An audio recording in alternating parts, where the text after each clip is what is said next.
welcome to the stage, making his debut, Mr. Jonathan Davis! Get it right, here we go. Evening. Right, okay, time. I have absolutely no time at all. Not the herb, I'm rolling in now, I'm talking about like the running out of vibe, yeah. The fact that I'm actually standing here and have managed to put together 10 minutes is ridiculous. And when I was younger, I had a hell of a lot more time on my hands, and I used to utilise that time by sort of getting hobbies and fulfilling those hobbies. Does anyone have any interesting pastimes, hobbies? Good. But I did when I was younger, and I would use my free time to get a hobby and really go for it and do everything I possibly could in that hobby. That created like this instinctive behaviour inside me. It created like a triggering sort of instinct. And that instinct is still with me, even though I'm a lot older and I have no time. Which means that I have a huge amount of like barely used hobby equipment collecting dust in my house. This might ring true of a few of you. You'll be amazed at how many towels you can fit on a Power Stack XR multi-gym. 27 if you are interested and include flannels. But again, like I have no free time, but there's a trigger, an instinct inside of me, and every time I get a moment, I'm saying, John, get yourself a hobby, do not waste time, and I'm a Google search away from a brand new inflatable kayak. I've got some squash shoes, and for no reason at all, I'm haggling for a crash mat for 90 quid on Facebook Marketplace. I've got absolutely no idea why I'm doing it, I just do, and it's there. And the reason why I am so busy is because I have kids. No one has kids, okay, that's fine. Or did any hobbies? Guys, I don't know what's going on. Right, I'll tell you a little story about having kids, okay? Now, when you first have kids, people make some sounds, and it's like oh, congratulations, oh, and it's sort of soft, like fairy-like sounds, it's lovely. But I have 3 kids. And at one point they were under 3, and this sort of produced this instinctive sound in people. They make this like ooh sound, like you've just been kicked in the balls, or like a sort of inhaley through the teeth sound, like a ooh, like they're watching some form of like epic fail compilation on YouTube, or they've just seen someone run like 35 miles an hour confidently into a plain glass window, dong. Or you're checking out the runners up, the ones that didn't make it to the bottom of the hill in that cheese rolling contest. It's like, ooh, like an asthmatic beatboxer. And not only do I have 3 kids, they're actually they're all girls, which makes me a feminist. I have my suffragette costume in my wardrobe next to my bouldering helmet and my cycling gloves. And people they give you advice when you have, or at least they say a few things. One, they say, oh, I bet you want a boy. And I'm like, I can't really control that. And the other thing they say is, you want to get yourself sheds in Tampax. And you want to get yourself a shed. You want to get yourself a shed. Get yourself a shed. And I'm like, I've got a shed. It's 8x8. It's weatherproof. It's flat packed. It's been ready to go for the last 8 years in my garage. But I'm too busy to put the thing up.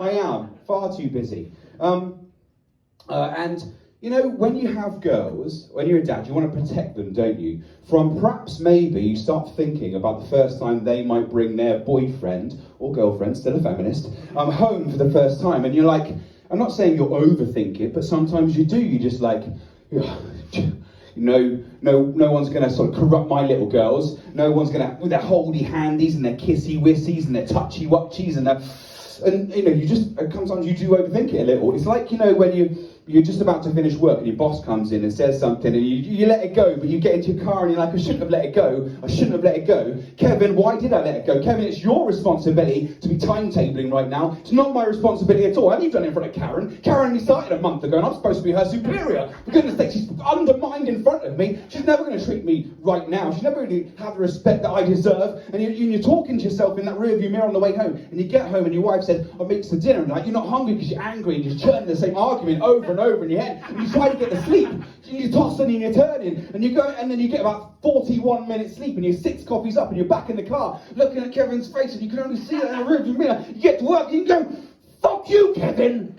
And then you realise he wasn't there for any of the conversation you had in your head. So now I'm unemployed, which means I have a little bit more time, but the problem is it's time to think about this whole corruption of your daughter, which is a weird way of saying that. I don't think that came out in rehearsal. And not always, you don't always think about it. It's not a continual thing. I'm not an obsessed dad. That's weird. But it's crazy, actually. Just fun fact, not that funny. You actually think about your girlfriend's partner, your daughter's partner, before they're even born. As soon as that gender reveal happens, you start to think about it. Unfortunately, there is respite. Sometimes you do stuff, it goes away. But occasionally you're watching TV. And for example, Bad Boys was on the telly. And in Bad Boys, Martin Lawrence's character is going for the same thing. Some of you may know that, some of you may not. By watching, I was like, wow, that's so familiar, it's been written down. And the way he achieves it, or the way he overcomes it, is he gets his partner in the film, Will Smith, to come along and answer the door. And, it didn't seem to have the impact it did now, of course, they act pretty gangster. They open the door, they have guns and all sorts, and they pretend to be gangster. And I thought, well, that's a good idea, but I'm not sure how gangster a 38-year-old drama teacher from Paul can be. So that doesn't really work for me, no. And it was Christmas, and I was watching the TV, and Home Alone came on. And I thought, hang on a second.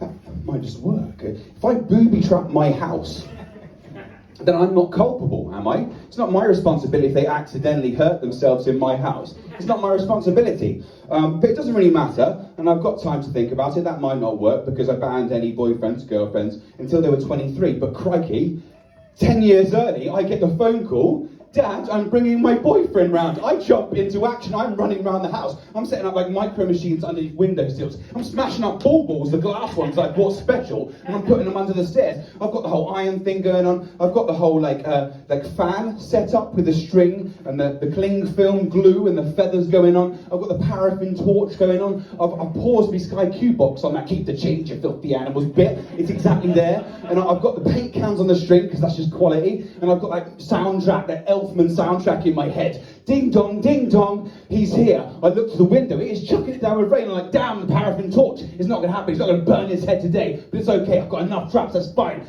Raining. Ding dong.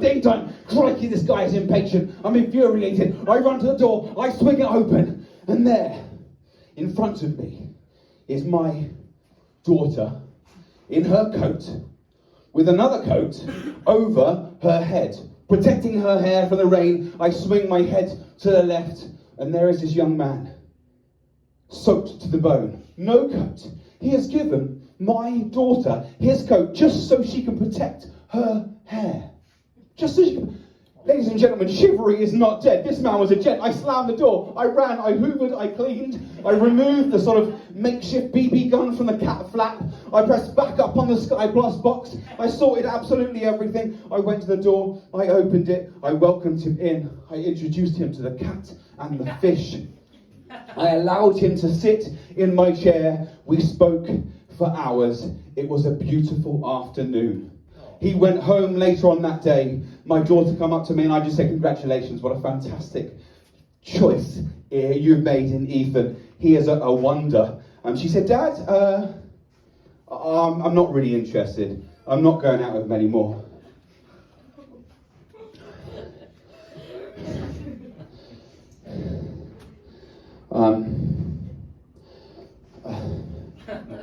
I was telling this to my wife later on that evening. She was wiping the feathers off of her face. One of the things I forgot to... Don't worry though, we've got plenty of towels. I told her how I disowned our eldest daughter. But don't worry, we have a son. And I lost my job. Funny really, because when I do go back this evening, I truly will be home alone. Thank you very much! Cheers, I've been Jon Davis! Thank you for coming to the Black Cherry. Enjoy the rest of your evening. How's that, Jonathan? How do you feel? Woo! Comedy version, ladies and gentlemen, Joshua